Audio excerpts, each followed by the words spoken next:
کتابیں جب گھروں سے ٹھوکریں کھا کر نکلتی ہیں، وہ ان کی دھول مٹی جھاڑ کر ٹھیلے پہ لاتا ہے۔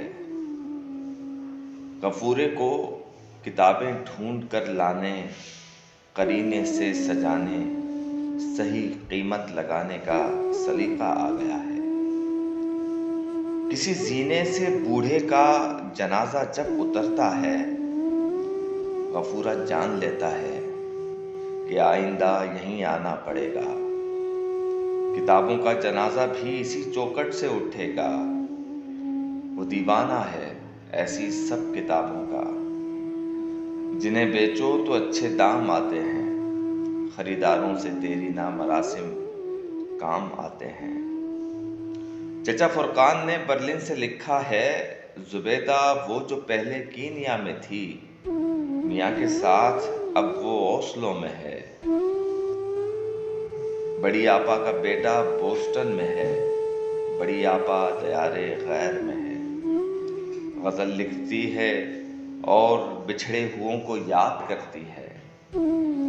بڑے بھائی کو سڈنی راس آیا ہے، برابر خط میں لکھتے ہیں، کبھی ای میل کرتے ہیں۔ شرف آباد کا گھر والد مرحوم کا واحد اثاثہ ہے۔ اسے بیچو، بہت اچھا بکے گا، تم بھی آ جاؤ۔ کراچی میں اکیلے رہ کے آخر کیا کرو گے تم؟